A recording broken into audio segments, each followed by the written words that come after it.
আসসালামু আলাইকুম। আমি আজ নতুন একটা বিষয় আপনার সাথে আমি শেয়ার করব। সেটা হচ্ছে বিদ্যুৎ বিদ্যুৎ সম্পর্কে বা বিদ্যুৎ বিষয়ে যা লোডশেডিং সম্পর্কে বিষয়টা। বর্তমান সময়ে আমরা দেখা যাচ্ছে যে বেশিরভাগ সময় বিদ্যুৎ থাকে না। বিদ্যুৎ থাকে না যে জিনিসটা, এবং বিদ্যুৎ সাশ্রয় করার জন্য কিছু টেকনিক যতটুকু জানি আর কি ইনশাল্লাহ বলতে চেষ্টা করবো, এবং কি অবশ্যই শুনবেন মনোযোগ সহকারে। আপনারা বলতে আমি উভয় মিলেই বিদ্যুৎ সংকট সম্পর্কে কিছু জানবো, এবং কি শিখবো, এবং কি জানতে চেষ্টা করবো। মেইন যে জিনিসগুলো সেটা হচ্ছে মন্ত্রণালয়, সচিবালয়, এবং হচ্ছে আমরা বিভিন্ন উপজেলা, পৌরসভা, জেলা, হসপিটাল, বড় ধরনের শিল্প কারখানা, তারপর হচ্ছে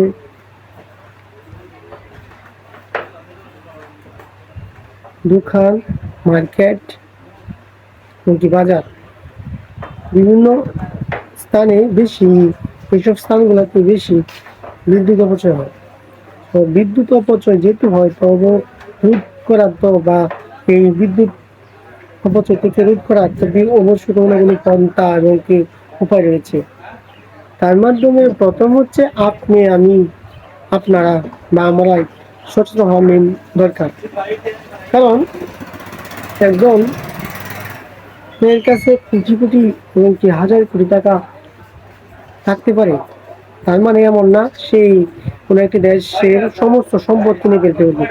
যেমন এই শিল্পপতি বা এই জমিদার বা এই জমিদার কথাটা বললে হয়তো বা কেমন লাগে, জমিদার বাজাবে না, এই শিল্পপতি বা টাকাওয়ালা বা এই কোটিপতির কোনো একটা লিমিট আছে, যে তুমি 1000 একর বা 2000 একর সম্পদ কিনতে পারবে, এর বেশি কিনতে পারবে না। কারণ 1000 একর বা 2000 একর বেশি তুই কিনে সে হয়তো দেখা যাবে এক সময় যে এর কাছে এমন টাকা হয়েছে বা হবে যে অস্ত্র কিনতে গেলে দেশ কিনে ফেলতে পারবে। তো দেশ কিনে যেহেতু ফেলতে পারবে, তাহলে তো দেশের মালিক আমাদের, এটা তো গণতন্ত্র দেশ না, গণতান্ত্রিক দেশ না। তো এটার লাগে সরকার একটা বা প্রত্যেক দেশের সংবিধানে একটা লিমিটেশন থাকে যে ওই পরিমাণ সম্পদ কিনতে পারবে, যে ওই পরিমাণ সম্পদ সে দখল করতে পারবে। তো আর তাই আমি বলবো যে প্রত্যেকের হাতে হয়তো বা অনেক শিল্পপতি বা অনেক বিজনেসম্যানের হাতে কোটি কোটি টাকা আছে, বা বড় ধরনের শিল্প কারখানা আছে। তবে ওই শিল্প কারখানা লিমিট পরিমাণ সময় ও বিদ্যুৎ ব্যবহার করতে পারবে। যেমন একটা শিল্প কারখানা, প্রত্যেকটা শিল্প কারখানা সকাল 8টা থেকে বা 9টা থেকে বিকাল 5টা পর্যন্ত ওর এই পরিমাণই শিল্প কারখানা চলতে পারবে। বাকি ওভার টাইম চলতে পারবে না। তাহলে একটা শিল্প কারখানাতে মাসে দেখা যাচ্ছে যে 8 লাখ, 10 লাখ বা 15 লাখ টাকা কারেন্ট বিল আসতেছে। সো এ থেকে মিনিমাম কম হবে 4 থেকে 5 লাখ টাকা বা 3 থেকে 5 লাখ টাকা কম কারেন্ট বিল আসবে। এই কম যে কারেন্ট বিল আসলো, হয়তো বলতে পারেন যে কত টাকা দিবে, টাকা দাগ ও টাকা আছে বিদায় তো দিবে, কিন্তু ওই যে 4-5 লাখ টাকা কারেন্ট বিল সাশ্রয় হইতেছে, ওটা অন্য কোনো একটা দুর্যোগপূর্ণ এলাকায় এই কারেন্টটা দিতে পারবে, এবং কি ব্যবহার করে এই দিক দিয়ে মানুষ উপকার হবে। যদি একটা কারখানাতে যদি মাসে 4-5 লাখ টাকার কারেন্ট সাশ্রয় করা যায়, তাহলে কোটি কোটি এবং অনেক অনেক কারখানা আছে বাংলাদেশের শিল্প কারখানা, ওগুলো সবগুলা মিলিয়ে প্রায় মিনিমাম কোনো একটা জেলা ভিত্তিক কারেন্ট 24 ঘন্টা দেওয়া সম্ভব। আরটা হচ্ছে এখন বললাম ওয়ান পার্ট। টু পার্ট হচ্ছে যে প্রত্যেককে প্রত্যেকের ঘরে কাঠ মিটার ব্যবহার করতে হবে। যদি কাঠ মিটার ব্যবহার করে তাহলে উপকারিতা কি? উপকারিতা হচ্ছে যে আমার মিটারে যখন টাকা শেষ হয়ে যাবে, কাঠ শেষ হয়ে যাবে, তখন কিন্তু আমাকে অবশ্যই আরেকটা কাঠ ভরতে হবে। যদি আমি আরেকটা কাঠ ভরি, হয়তো আমি আরেকটা কাঠ ভরবো, কিন্তু আমার দৃষ্টিকোণ থেকে একটা কমন সেন্স কাজ করবে। সেটা হচ্ছে যে ওই দিন বললাম, তাহলে ও তো কারেন্ট বিল কিভাবে এই অপচয় হইতেছে, কারেন্ট বিলের দিক দিয়ে নজর দিতে হবে। আর যখন কোনো লিমিটেশন থাকে না, মাস ভিত্তিক মাস টু মাস কারেন্ট বিল আসে, তখন ওদের কোনো সচেতনতামূলক কোনো একটা মনে কাজ করে না। যেমন আমি আমি এখন বসে আছি, বাজতেছে বিকাল 4:10-15 হবে। তো আমি একটা ফ্যান ছাড়লাম, এবং কি দুইটা লাইট ছাড়লাম, এই যে একটা, এই যে একটা, আর এই দিকে একটা ফ্যান। সো কি দরকার আছে যে আমি দিনের বেলা লাইট গুলা বা ফ্যান গুলা ছাড়বো? যদি আমার কাঠ মিটার থাকতো আর 10 দিন 15 দিন পর পর যদি যখন আমি 1,500 টাকা ভরলাম, তখন আমার টাকা শেষ হয়ে যাবে, তখন কিন্তু অবশ্যই আমি এই দিকটা সচেতন হব যে না, ওই কারেন্ট করা যাবে না, কারণটা তার দিন বেশি যায়। তারপর 3 নাম্বার যে বিষয়টা, সেটা হচ্ছে, আর এটার মধ্যে একটা কথা আছে যে হয়তোবা হতে পারে যে ভাই আপনার টাকা হয়তো বা সচেতনতামূলক নেবেন, কিন্তু তারা টাকা আছে প্রচুর, ও তো ওই দিক দিয়ে কোনো খেয়াল করবে না, ও 5,000 বা 10,000 টাকা দিয়ে দিবি। ওকে একটা লিমিটেশন দিতে হবে যে প্রত্যেক সপ্তাহের জন্য যে কারেন্ট করে বা যার ব্যবসা বা বাড়ি আছে, ওই পরিমাণে একটা কার্ড ওকে দিতে হবে, যাতে ও 1 সপ্তাহে যায় বা 20 দিন বা 15 দিন যায়, এমন অতিরিক্ত কাঠ হিসেবে দেওয়া যাবে না, কারণ টাকা অনেকে থাকতে পারে, ব্যবহার করবে, অপচয় করবে। তো এটা একটা হচ্ছে প্রথমত। এবং 3য় নম্বর যে ডাক্তার, সেটা হচ্ছে বিভিন্ন মন্ত্রণালয় এবং কি কামলাদের বা আমলাদের যে ওগুলো আছে, প্রতিষ্ঠানগুলো আছে, যেমন বিভিন্ন সচিবালয়, বিভিন্ন মন্ত্রণালয়, তারপরে উপজেলা, জেলা, পৌরসভা, এগুলোতে কিন্তু প্রচুর পরিমাণ বিদ্যুৎ অপচয় হয়। তো পরবর্তীতে আবার মন্ত্রণালয়ের জায়গাগুলা, যেগুলা অফিস আদালত বা বিভিন্ন ধরনের কর্মকর্তাদের ভবন রয়েছে, এগুলো কিন্তু প্রচুর পরিমাণে কারেন্ট অপচয় করে। কারণ গত 5 থেকে 10 দিন আগে আমি আমাদের উপজেলায় গেছিলাম বিভিন্ন অফিসে। তো অফিসে কিছু টাকা টাকা তোলা বা লোন তোলার জন্য। তো ওখানে গিয়ে দেখলাম যে এই পরিমাণ আমার যে ঘরটা, এটা প্রায় 8 ফিট বাই 10 ফিট। আমার যে ঘরটা, এটা হচ্ছে 8 ফিট বাই 10 ফিট। এই 8 ফিট বাই 10 ফিট ঘরটার মধ্যে আমি মাত্র 2টা ফ্যান দিচ্ছি, কারণ এটি আমার জন্য এনাফ, যথেষ্ট। কিন্তু আবার বাইরে বৃষ্টি হইতেছে, বৃষ্টির লাগে সুন্দর করে কথা আইটা হবে না, বা বলা যাবে না, কারণ এই দিকে নয় হচ্ছে। তো একটা রুমে আমি দেখলাম, ওই রুমটাও পুরো 8 ফিট বাই 10 ফিট। এমন একটা রুমের মধ্যে চারটা চারটা ফ্যান চারটা ফ্যান লাগাই, চারটা না সরি 6টা ফ্যান লাগাই। এটা পুরো 8 ফিট, 8 8 বাই 10 বা 6 8 বাই 10, এটার মধ্যে 6টা ফ্যান লাগাই। যদিও বা না, আমি দেখলাম যে লোক বইছে মাত্র 2 জন কর্মকর্তা বসে রয়েছে। তো ফুল উপরে যে পেন্সিল আছে 6টা পেন্সিলের কি দরকার আছে? যে 2 জায়গায় লোক বইছে বা যে 2জন অফিসার বইছে, 2জন অফিসারের উপরে 2টা ফ্যান দিলে না। যদি কোনো লোক যায় বা গ্রাহক যায় লোন তোলার জন্য, তাহলে ওদেরকে যে প্যান্টটা থাকবে ওদের সামনেই, ওদের চেয়ারের সামনেই আরো 3 থেকে 4টা চেয়ার।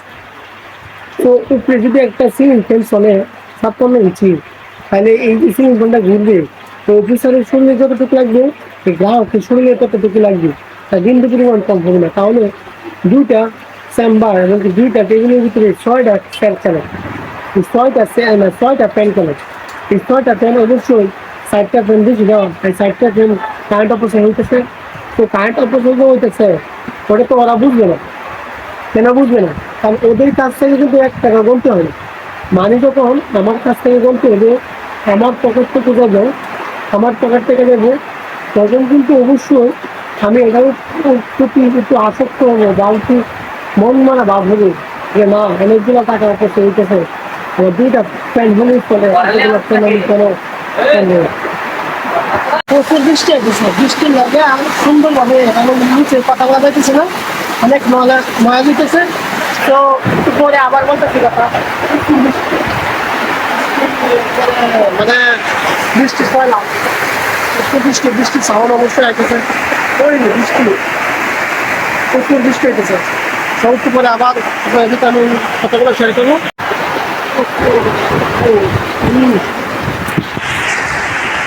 বাজার একটা দিন নাই,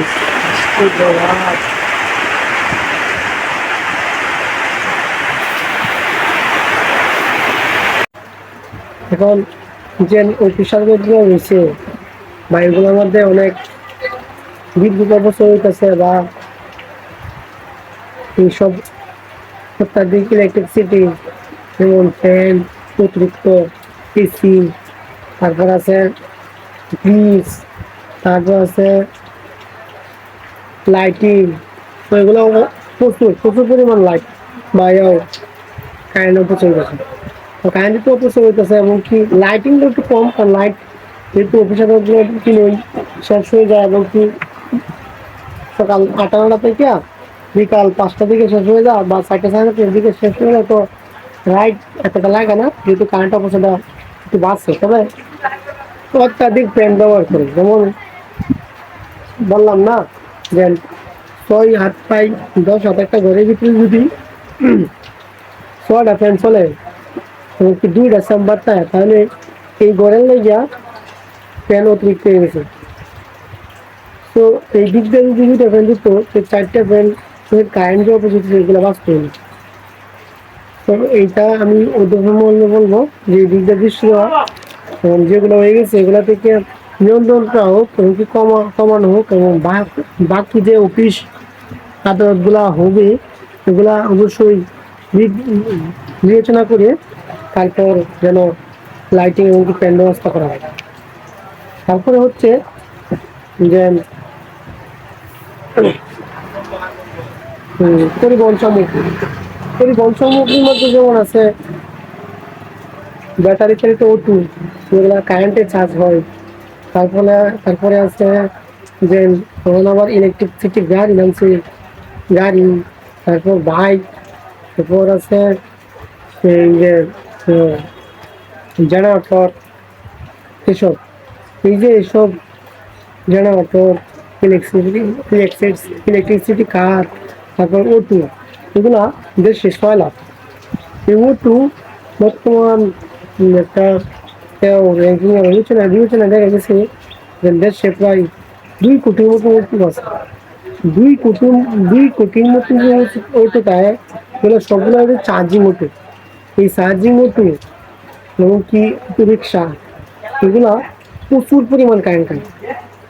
এসব বিলুপ্ত করে এর বিপরীতে কোনো একটা যানজট ব্যবস্থা তৈরি করতে, যেটা যে চার্জিং ব্যবস্থা ছাড়াই চালানো যায়।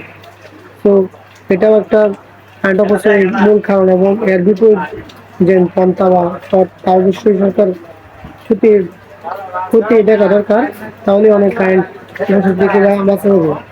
তারপর যেটা লাস্টে সেটা হচ্ছে আমি আপনি আমাদের জনসচেতনতামূলক কাজ করতে হবে, জনগণকে সচেতন হতে হবে। আমার টাকা আছে বিদায় কারেন্ট করতে হবে, লাগতেছে না বিদায় কারেন্ট চুরি করতে হবে, এমন না। লাগতেছে না তো কারেন্ট অপচয় করবো না, লাগতেছে না তো কারেন্ট অবশ্যই অপচয় করবো না। যতটুকু প্রয়োজন, যতটুকু দরকার, ঠিক ততটুকুই কারেন্ট ব্যবহার করবো। তাহলে কারেন্ট থেকে এই কারেন্টের সাশ্রয় সাশ্রয় কি প্রত্যেক মানুষই কারেন্টের সুফল বুক করবে। তো আশা করি কথাটি যদি হবে, আমি ছোট মানুষ তেমন বুঝছি না। তো উপরে মহলের উদ্যোক্তা মহলকে এবং সরকারি লোকদেরকে, সরকারি কর্মকর্তাদেরকে এগুলা খতিয়ে দেখার জন্য, এবং কি মেইন দরকারি কতটুকু কারেন্ট এবং কি কি করলে তা থেকে মুক্ত পাওয়া যায় তা খতিয়ে দেখবেন। আশা করি সকলে সুস্বাস্থ্য কামনা করে বিদায় নিলাম। আসসালামু আলাইকুম।